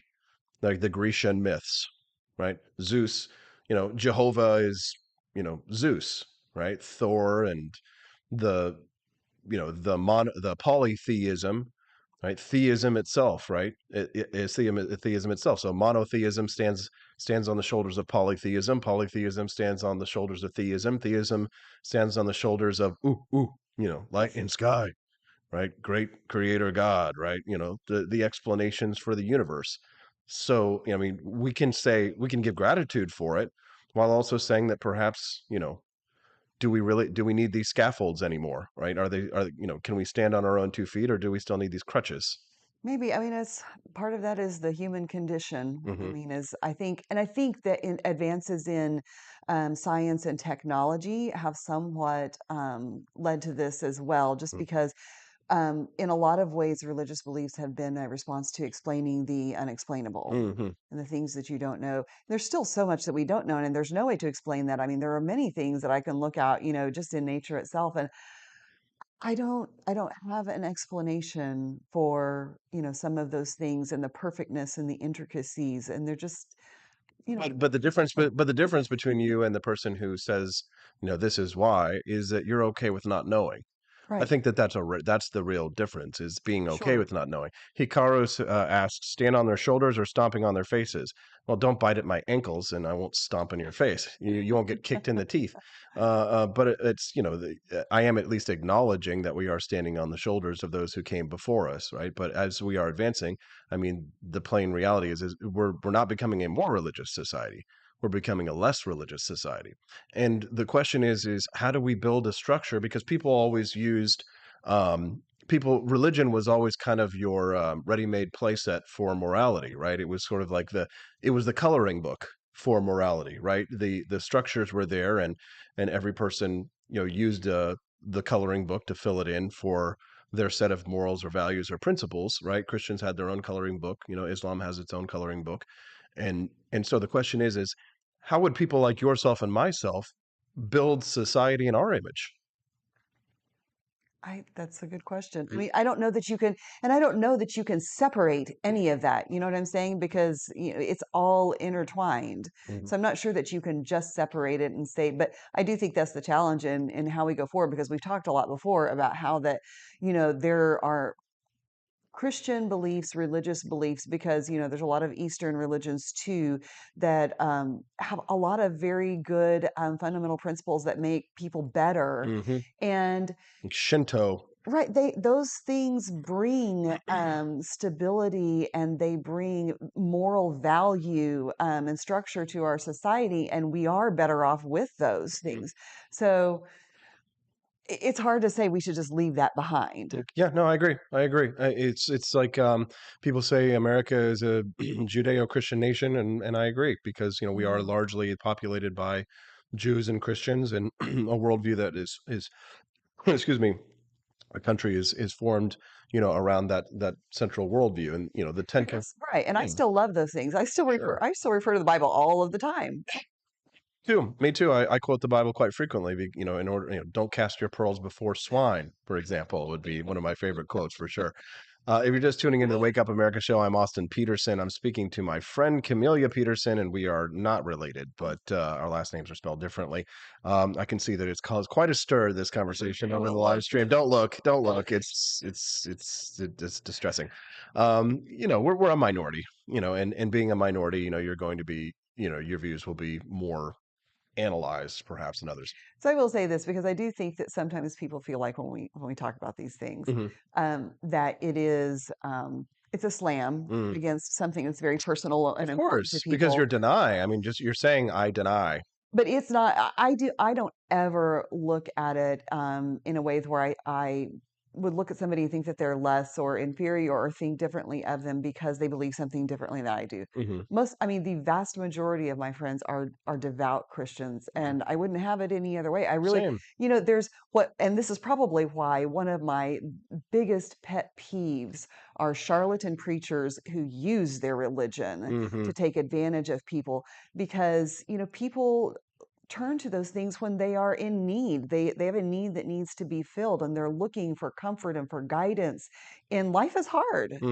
So there's a very real need that people have there, and people who take advantage of that just like make me livid. Yeah. And so, and I know so many good people in my life that are so important to me are devout and are true in their faith. Absolutely. I respect that immensely. I can name that. I do find that to be the exception rather than the rule, but they are there. Sure. That's just my view, but we'd love to hear from you. Again, you can text in the show today at 573-319-1586. All of my Christian friends, all of my libertarian Christian friends, all have that kind of a view, things like that. But then there's a political angle to religion now. I mean, that's the reason why Andrew Tate joined Islam. Andrew Tate didn't join Islam because he wanted, and stop banging prostitutes. He didn't join Islam and stop drinking alcohol. He didn't join Islam and become devout and demand that the women that he sleeps with wear burqas. He joined Islam for political reasons. Sure. Well, and before he joined Islam, he was in the Eastern Orthodox Church in Right. Romania. So in some ways, I think that he has an internal conflict going on where, he wants to be individualistic and he wants to do all of these things, but yet there's a part of him that's still looking for that structure and that authoritarianism in his life. For sure. And religion does, if you choose to interpret it that way, religion does provide that authoritarian view that you can adhere to as an excuse to point to and say, well, here it is. Not to say that atheists don't do the same thing, because atheistic communism, of course, killed 50 million people in Soviet Russia and another 50 million perhaps in China. So definitely something that, can be abused on either side of the notion, which is why I consider myself agnostic, which is just simply, I don't know, right? I don't actively believe, but I also can't say for certain because I don't have any evidence to prove, either way. Although I will say probably one of the more important books that you could read if you kind of want to understand, how I could conceptualize a worldview without a creator, is the Blind Watchmaker, which is you can find a summary of it online, and there are YouTube videos if that's how you kind of like to learn things. Although the book itself is fantastic, and the reason why people sort of have this concept of a creator God is largely imagine if you were to come across a watch.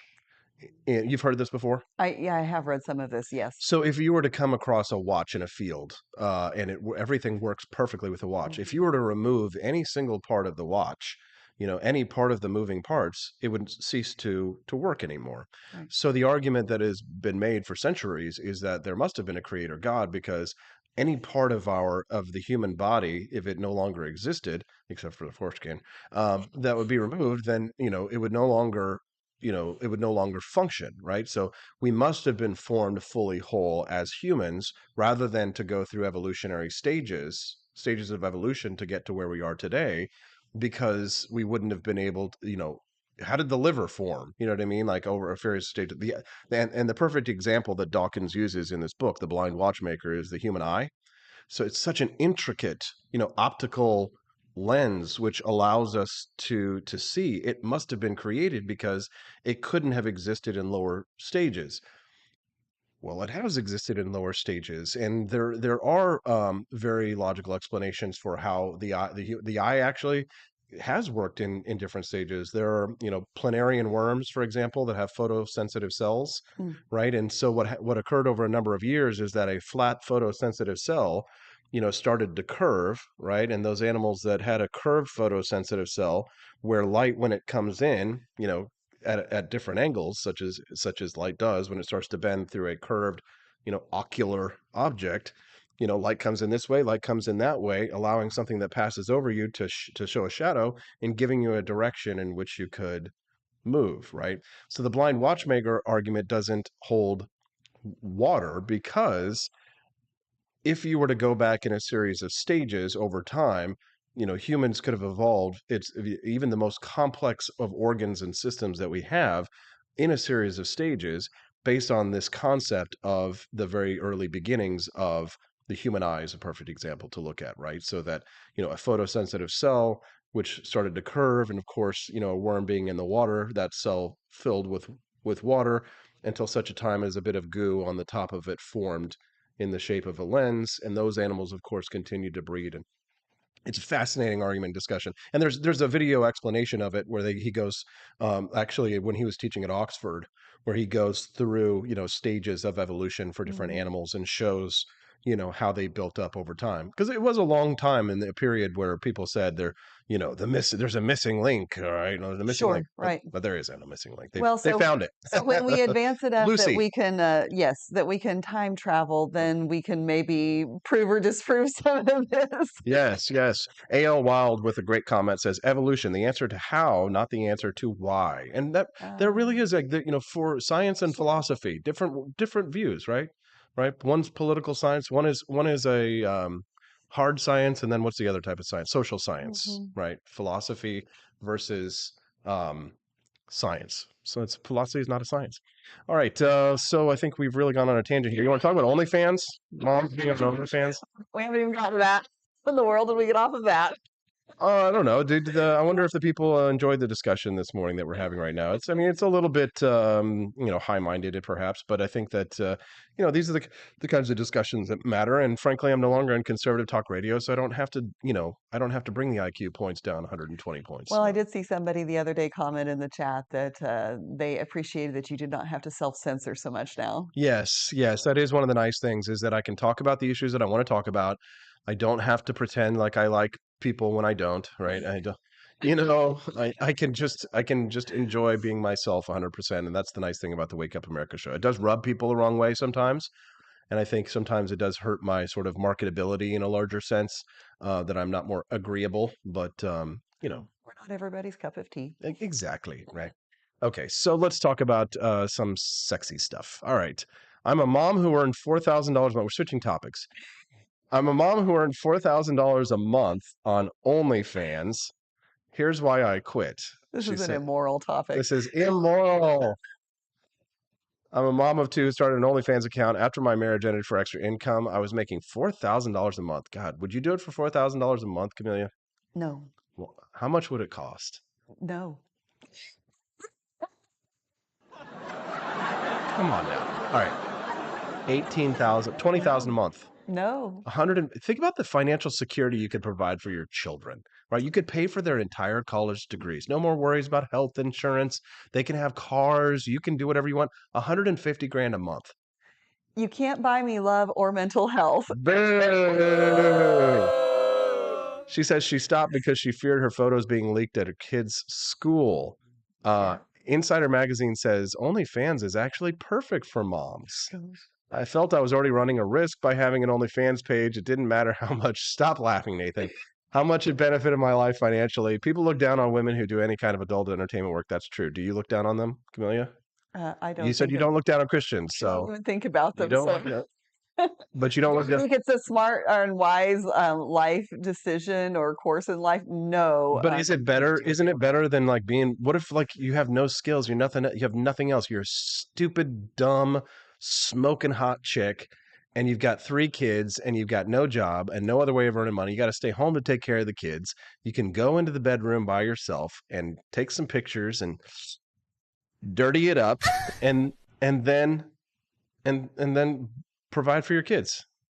I mean, I was young. I needed the money. I guess you got to do what you have to do to survive, but there's almost always another option. But historically, sometimes that's been the only option for some women. Yeah, that's true. She says, in many ways, running an OnlyFans page is the perfect job for a mother. I created content at home while the kids were at school.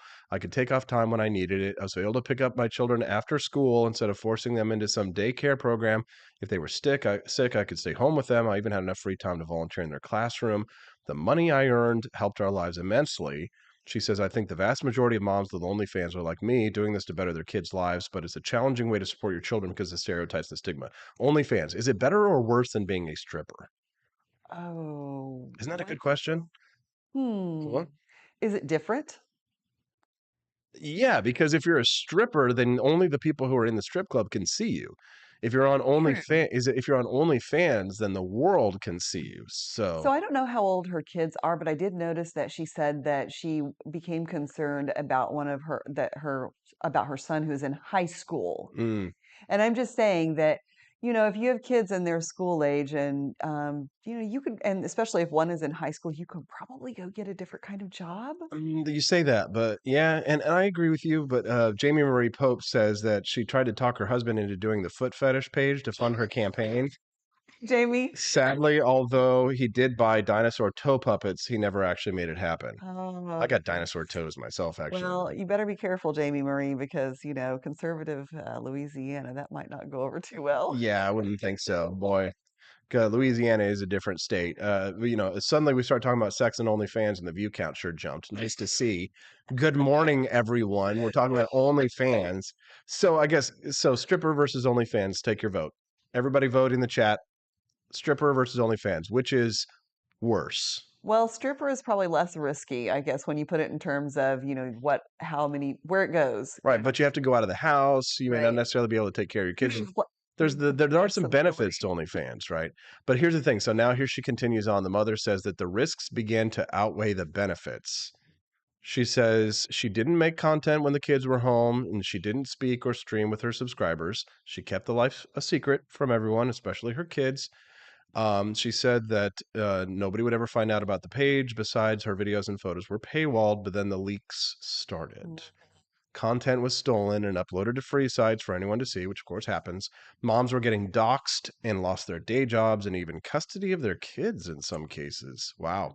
A mother was banned from volunteering at her kid's school because of her OnlyFans, and another OnlyFans mom was banned from attending her kids' games.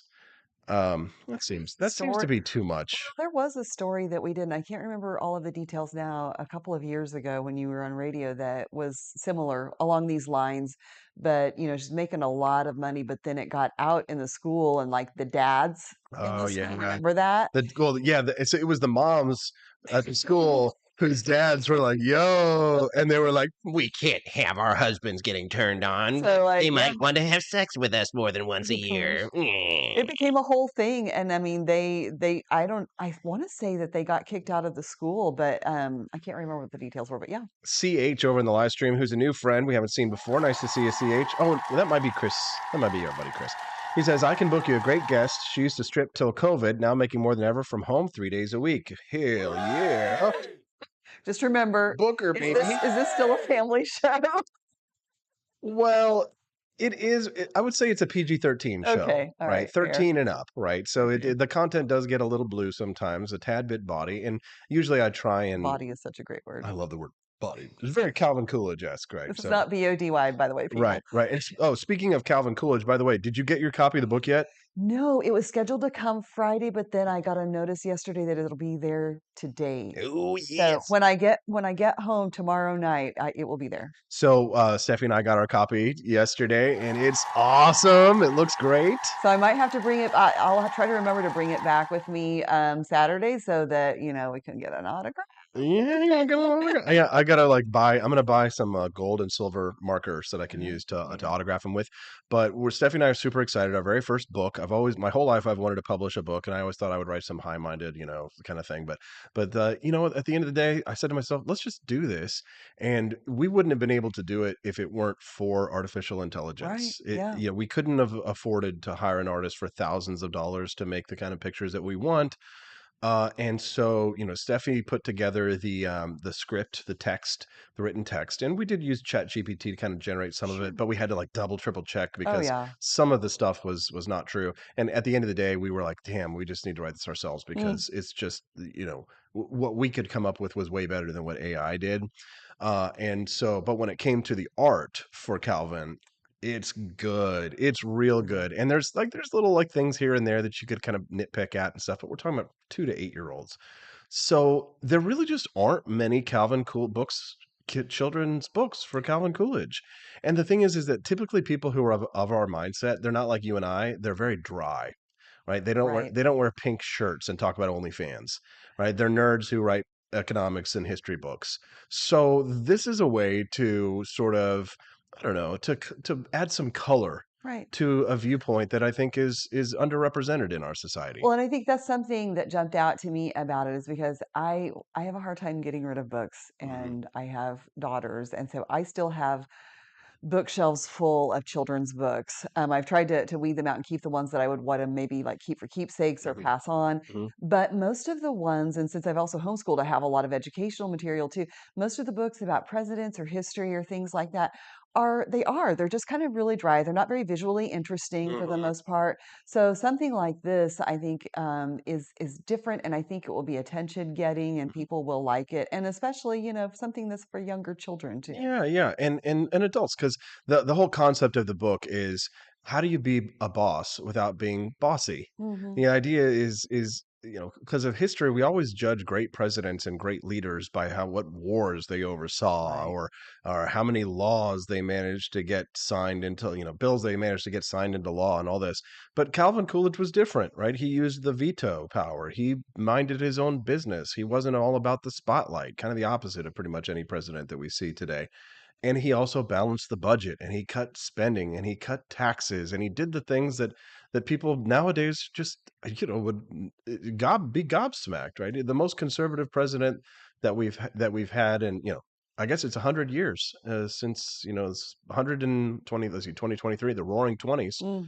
So 100 years ago was the last time we really saw a conservative president who did what we claim to believe in. And, there's a million George Washington kids books, a million Oh Thomas yeah. Jefferson kids Yep. books. There might only be one Calvin Coolidge kids book, and you can get it by visiting apforlibertyshop.com. There's a link at the very top of our website. It'll take you off to Amazon, but while you're at the shop, you might as well check out some of the other products because have you seen some of the new merchandise I've been creating at AP for Liberty Shop? Have I you seen haven't that? looked in the last few days. Oh, dude, I've created some awesome new stuff.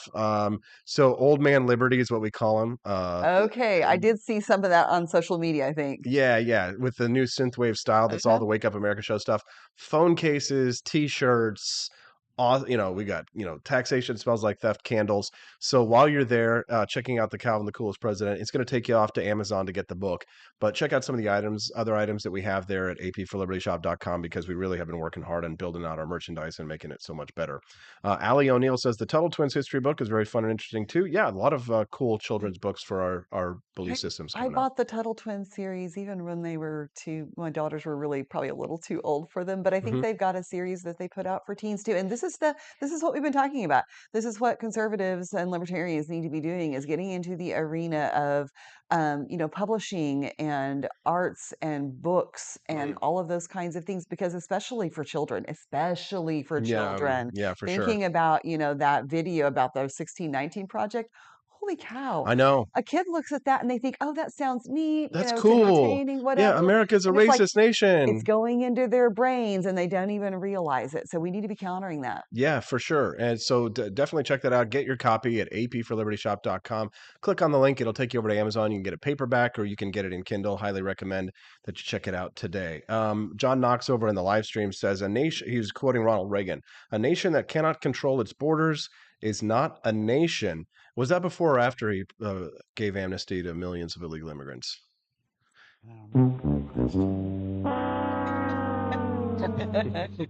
Alrighty. So, let's get back to OnlyFans. Apparently, there's a chick over in the live stream who says that she does do OnlyFans. So, from children's books to adults behavior, entertainment. yes, that's how I like to roll on the Wake Up America show. How about you?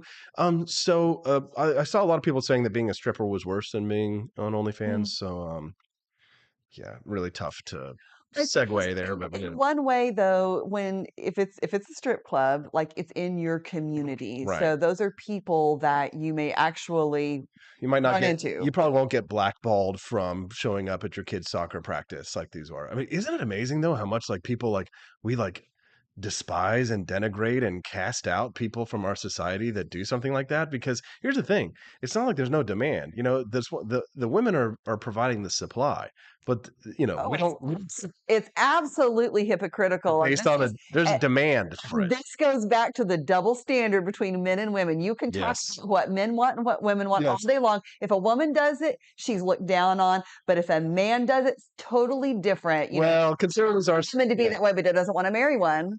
Well, that's true. Well, standard. Well, here's why. What do you this is how I described it. Steffi and I talked about this the other day. If you had like it's like the difference between a key and like a lock, right?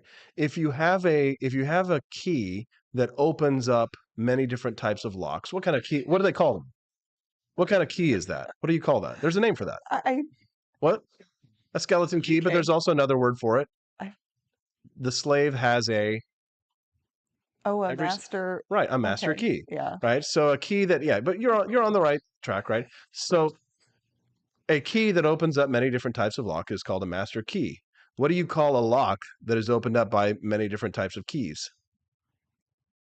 A shitty lock. Put a name for that? Yeah, it's a shitty lock, right? So I think that's why. I mean, that's just a simple metaphor to explain.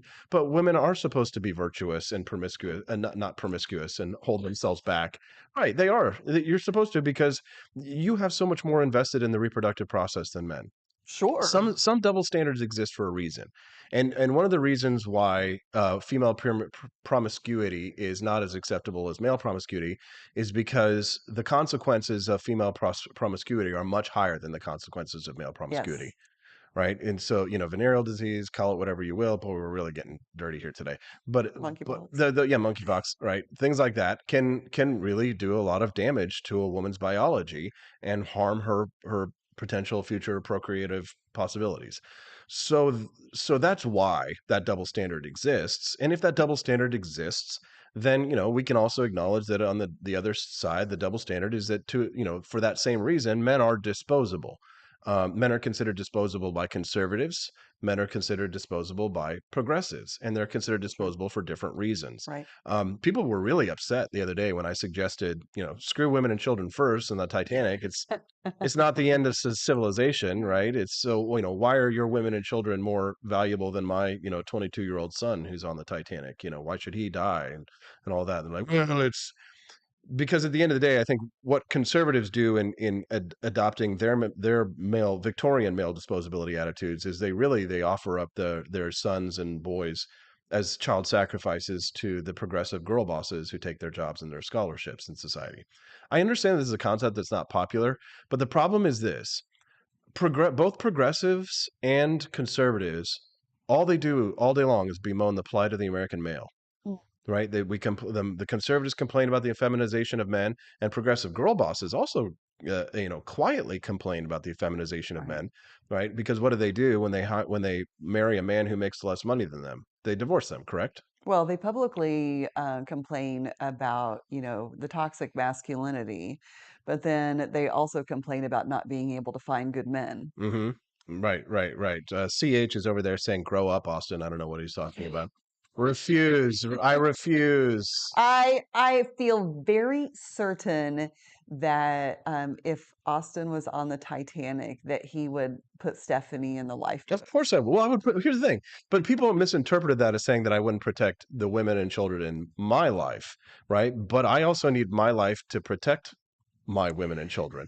And Sure. especially at that time, and in that era, right? If you send off a woman and a woman without a husband, like she's not an earner, she can't even vote. So it's like Here's the thing, and this is, I mean, it would have been better to have men and their children, so because the man can actually provide for the children, whereas the woman, or they should have said all childbearing age women, right? If you were above if you were an old grandma, then why are you going to save? She's only going to live another 5 years anyway, right? so I think about this a little bit sometimes in the context of, especially, if you're the only parent with your children, and you come across, maybe you come across, an accident, a car wreck, or some sort of different, dangerous situation. Do you risk your own life to go save people that you don't know? Right. When you have your own, you have to think about, But isn't that what the your own children conservative and being there demands? for them. Right. But isn't that what the conservative demands? Go out and sacrifice yourself to protect the women and children of your community and your society. Join the military, right? Go out there and defend her at home. Right. So that she can go and sleep with some Chad while you're away in the military and go and cheat on you and then take your job and you come back and then she takes your kids and puts them in a dress and flees off to California as a sanctuary state. It's funny, but this is the reality. You see, we live in the society today where we have destroyed the position of males and we also still make the same demands of them that are based on traditional gender roles, right? So the problem is that if you do liberate men from gender roles, then what are we talking about there? Right? Are we talking about Harry Styles in a dress? Right? Are we talking about men doing, gender bending, for example, right? Because again, not something that conservatives are willing to accept. Progressives are allowing men to, progressives say, yes, men can be liberated from their gender roles if they're adopting, these sets of progressive values, right? But then they also still, feminist women can be feminist women all day long, but they're still going to divorce their husbands if they make less money than them. Am I wrong? Am I wrong? You're not wrong. I'm not wrong, right? So I guess the question is it every conservative man who has a young girl is still, if she wants to go to college, is still going to pay for her to go to college and go off and get a degree, right? What conservative man raises his daughter to be a traditional housewife and tells her not to go to school and to instead raise kids? They don't do that, right? You can take any conservative that you want and they love their daughters and they're gonna, but their daughters are gonna vote for Kamala Harris. They're going to vote against the agendas of their conservative fathers 9 times out of 10. Am I wrong? Am I wrong? Austin might be right sometimes. Yes, sometimes. Well, I think this is part of modern society too. It used to be that options for, were so much more limited, but especially for women, because, you as a woman, you could not, if you didn't get married, your options were to get married, or you had to live at home with your parents, and then what do then you still have to find some way to support yourself, because Right. after your parents pass away, you've got to have a way, to do that. And so the options are really limited. So I can totally understand as we, get along where we are better able for women to have more options. You do want to have those something to fall back on. And there are very real risks when, if you've stayed at home, for 15, 20 years raising your children, and all of a sudden something happens, no matter what it is, and you have to start over, it's hard. No, I get that, right? So we have this tension and the battle of the sexes, the war of the sexes. I don't think that there ever was any time when we were completely in sync, right? Probably not. Because I know that like traditionalists will say, well, if you look back towards the 1950s and all this kind of stuff, you will find plenty of single parent households in the 1950s. I think that the reason why people think that there was some kind of Ozzie and Harriet ideal version of society is because Ozzie and Harriet was a television show and they only showed on television married couples who slept in separate beds. Together, Exactly, right? People have this idea, again, it's looking at that Make America Great Again. People have this idealized version of the past that doesn't exist. If you could go back and live in any time period, what period would you live in? None.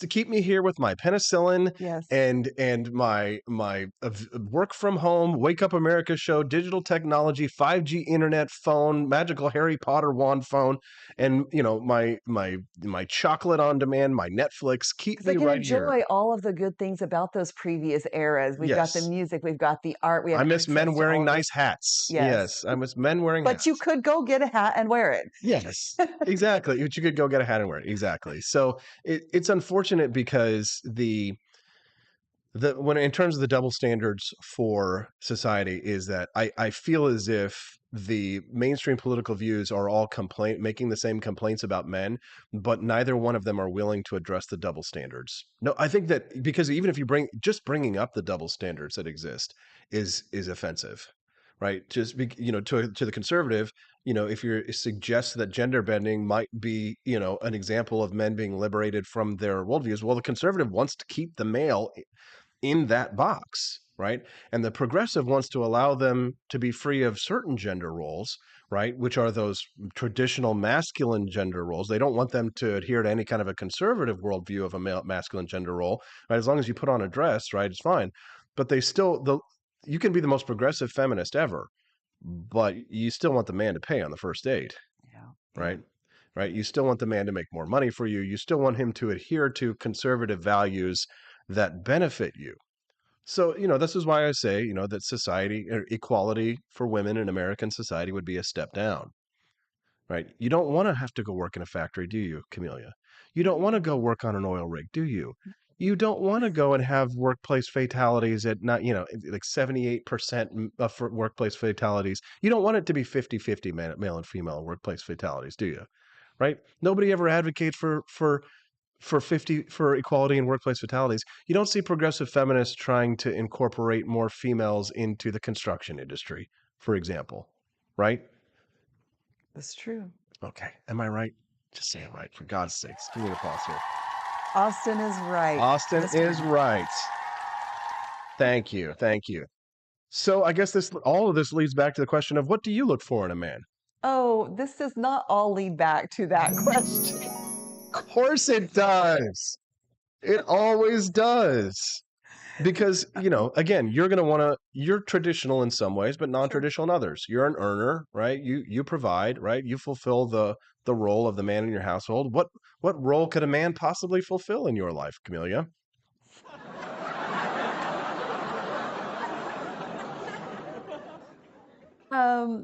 I think that, oh, God, I can't believe you're asking me this. See, that's the thing, is it's kind of like, okay. So I think that everybody, and when we talk about incel culture and when we talk about, women these days, I think everybody is desperate to find somebody to love. And I get that. We all have that innate human desire to have somebody to love us, to care for us, and not just like your mom and dad or your kids or whatever. What can a man offer you, Camellia, that you don't already have? So, because you've got it all.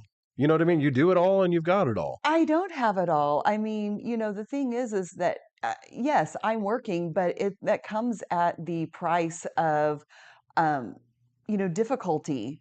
And with Jamie Marie having Pope to, says oh my she God. likes a challenge, in my opinion. Okay, so Jamie does know me. It's true. It's true. It's true.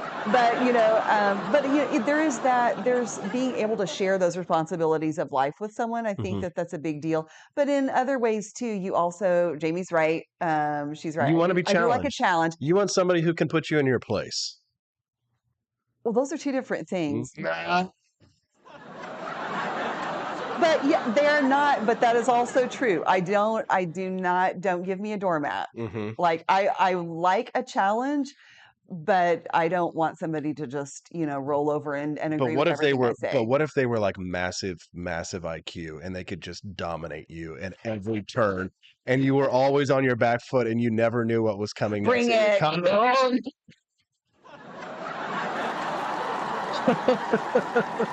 Get me in so much trouble. I know. I'm getting myself in trouble. I see them yelling at me over there. I see they're mad. I don't know if they can hear us even when we're laughing so hard. They say that it cuts out, but I did cut off the mic. Let us know if now you can hear the laughter and all the kind of stuff, because I messed with the microphone. So, oh boy, big challenge. Jacob Champion over there. He must be like 10 minutes behind on the conversation. He says stripper is worse, physical contact, than OnlyFans. Oh, okay. Well, true. Yeah. There we go. That's a good one. What a stupid son of a bitch. So let's see. A steroid beast like the Liver King who can beat up all threats. You don't care about that stuff. You don't like Brad Pitt or Leonardo DiCaprio or any of those kind of all the big muscly things. I'm sorry, not attractive. Yeah, no, for sure. There's nothing wrong with having muscles. I'm just saying, but it can be like anything overdone, including liver. Does he have to have a big? I like chickens. Yeah. Here. Reginald the Rooster. I think that Reggie. I think we've had a good show today. We It's didn't. debatable. I think it's been a little weird. Yeah. It's been highly offensive. Yes. Well, In many ways. Somebody asked me when I'm in here, is like, what are you guys talking about? Like, I don't know. Probably like there's a plan and it goes off the rails eventually. Yeah. So let's just recap today. What did we talk about? We talked about Nikki Haley, and she can't win because she's not white. And then we talked to Vince Dow, and we had to sort of that was the best part, like the cultural. I really think that's what's kicked everything else off that went off the rails. Yes, cultural diversity and integration and assimilation, and not being a hyphenated American. There was a lot to learn there. Yeah. And then you and I went off into some philosophical tangents, of which in which case I saw that they were the commenters were really upset by some of the things we were saying there. So listen again, like Camelia says, we have lots of friends who are evangelical, conservative Christians. It used to be that people like ourselves would just either didn't exist in people's circles, or we weren't as vocal as we used to be. So people, and of course when you're a believer, just having someone around who's not a believer is offensive by just virtue of you existing. But we're here, we're queer. We are not queer. We are a little queer, though, right? A little odd. Depends on which definition of queer, not LGBTQ queer. I just want to say that, I had just told somebody the other day that I get frequently asked to run for office, and that's clearly never going to happen now. Not that I was planning to anyway, but it's possible now. We've ruled that out. Yeah, I think I'm probably done with my whole running for office, but you know what? We'll leave that to people like Jamie Marie Pope. All right, we'll do that. Okay, before we let you go, don't forget, get your copy of Calvin, the Coolest President. Make sure that you get your children's books. A great way to teach your kids how to be a boss without being bossy. Great leaders like Calvin Coolidge are the reason that freedom still exists in some form or another today.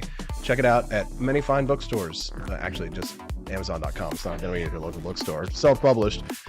Check it out at ap4libertyshop.com. And if you haven't seen some of the new awesome products that I've created over at ap4libertyshop.com, if you haven't visited the shop in a little while, check it out today. As soon as the show is over, head over there right now, ap4libertyshop.com.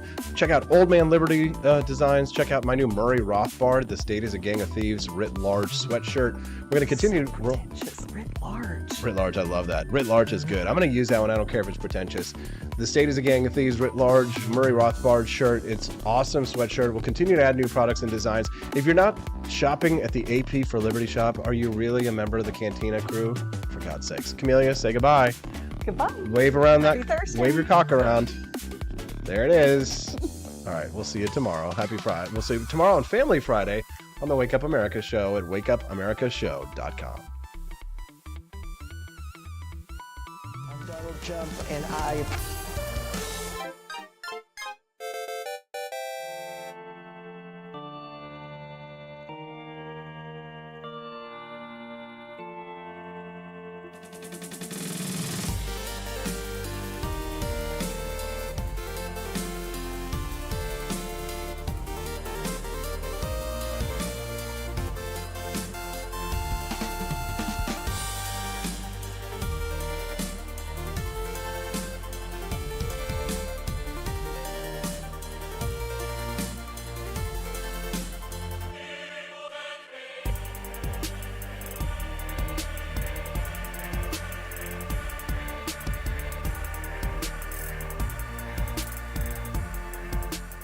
I like shooting things, but whenever I can't shoot something, I like to cut things. My life isn't all about shooting and stabbing and cutting, though. Sometimes I have to do actual work, but when I work, I still like to have fun.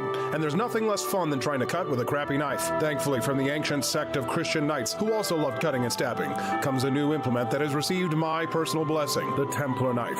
Like the ancient sword of Excalibur, you don't choose a Templar knife, it chooses you. You just decide what kind you want on the website first, however, and then order it online, and then it chooses you. The Templar knife comes in a variety of shapes shapes. As a man of culture and taste, I have decided I will never use a terrible knife again. And thanks to the inspiration provided by this excellent product, I have decided to launch a new crusade against anyone using less than superior knives. Join me, brothers and sisters, by visiting uppercuttactical.com/pages/Templar-knives. That's a lot of slashes. For that, you'll need a Templar knife. For 10% off, use code AP for Liberty and join me in a quest for glory, for liberty, for Christendom, for the Templar knife. Get yours today. Fire.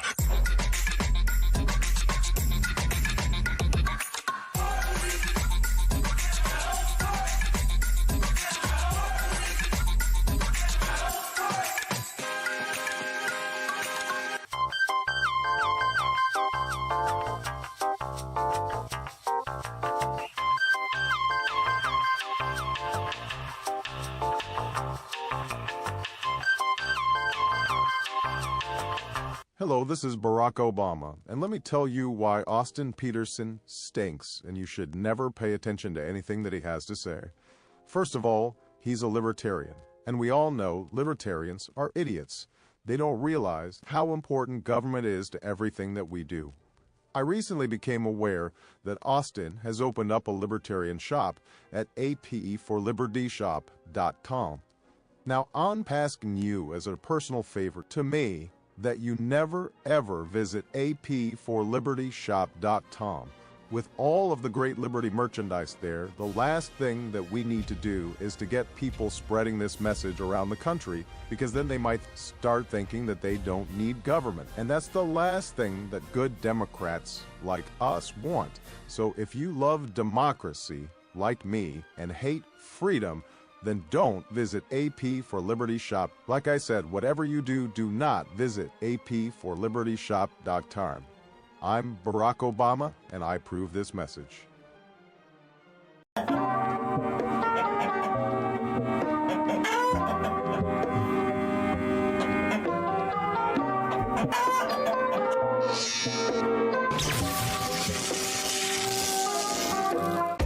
Want an engaging website to boost your business? You're just a click away from 5-star Fiverr talent. Hundreds of freelancer skills like web design. Head to Fiverr.com today and get something started.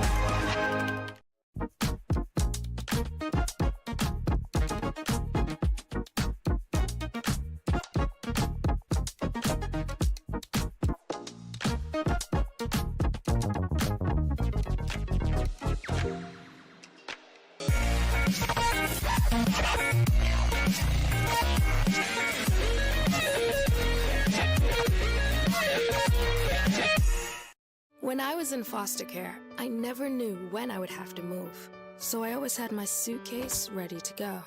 Then one day, I was adopted. My new parents opened their hearts and home to me. My parents cook my favorite breakfast for me every morning. My parents take me on trips I never thought I would go on. They gave me a home and an even better reason to use that suitcase. My parents aren't perfect, but they're perfect for me.